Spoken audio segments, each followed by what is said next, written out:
कायल कर देती है उसकी नफ़रत भी, कायल कर देती है उसकी नफ़रत भी, वो एक शख्स जो ज़र्फ़ कमाल का रखता है। क्या यार, हर वक्त तू अंधेरे में ही बैठा रहता है, तुझे डर नहीं लगता? उस शख्स से अब की बार एक इंसान मुखातिब हुआ। नहीं, डर कैसा, ये अंधेरा मुझे सुकून देता है। अगर मैं बाहर जाता हूँ तो ज़िंदगी की रोशनियाँ मुझे काट खाने को करती हैं।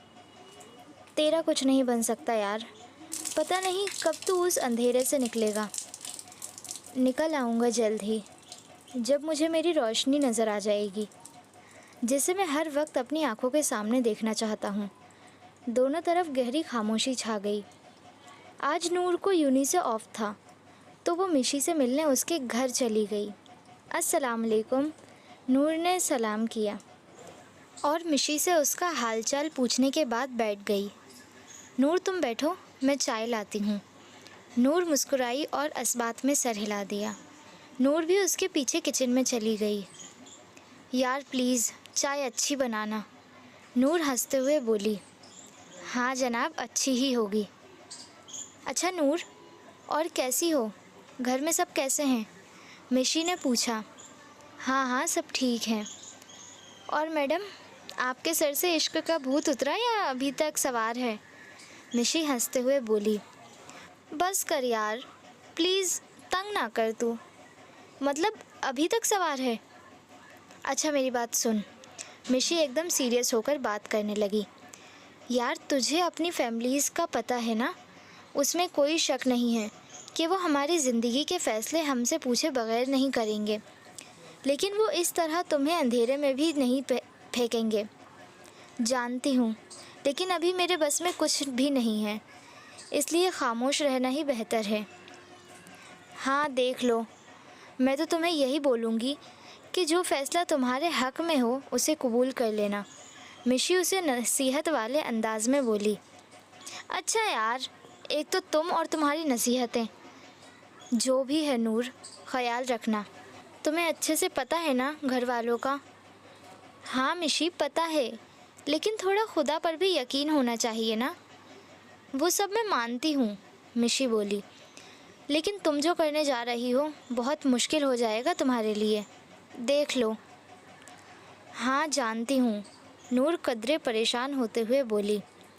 जानती हूँ मिशी, जब मैंने उसे पहली बार देखा था मुझे तभी वो अच्छा लगा था, शायद ही कभी कोई लगा हो। मैंने तब फैसला कर लिया था कि मैं उसे अपनी ज़िंदगी में लाजमी शामिल करूँगी। बस नूर एक बात तो बताओ, तुम जानती ही क्या हो उसके बारे में? उसका माजी हाल कुछ भी नहीं जानती, फिर इतना बड़ा फ़ैसला कैसे कर सकती हो? और सबसे बड़ी बात, उस दिन तुम्हारे इकरार पर वो कैसे गुस्से में आ गया था। वो तुमसे प्यार तक नहीं करता और तुम हो के उसके लिए मरी जा रही हो। तुम्हें किसने कहा कि मोहब्बत के लिए दोनों का उसे करना ज़रूरी है? नहीं मिशी, ऐसा नहीं है। वो मुझे ना भी चाहे तो मैं तो उसे चाहती हूँ ना, बस बहुत है। और रही बात उसके माजी की, तो वो जैसा भी रहा हो मुझे उससे कोई फ़र्क नहीं पड़ता है। हाँ इतना ज़रूर बोलूँगी कि मैं उसकी आखिरी मोहब्बत बन जाऊँगी, देख लेना। मेरा साथ पाकर उसे किसी की चाहत ही नहीं रहेगी और यही मेरी मोहब्बत की जीत होगी इंशाअल्लाह। अल्लाह करे कि ऐसा ही हो, मिशी बोली। चलो जैसा तुम्हें ठीक लगे, और चाय तो पी लो, ठंडी हो गई तुम्हारी इस कहानी के चक्कर में, मिशी हंसते हुए बोली। नूर तैयार हो जाओ बेटा, आज तुम्हारी खाला के घर दावत है। खाला की तो लाडली थी नूर। नूर खुशी से मुस्कुराने लग गई। जी अम्मी ठीक है।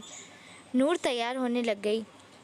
नूर आज वैसे भी बहुत खुश थी, उसका बर्थडे था आज, और हमेशा की तरह पहला मैसेज मिशी का था जो उसे रात के 12 बजे विश करती थी। नूर अच्छे से तैयार हुई और फिर खाला के घर की तरफ रवाना हो गई।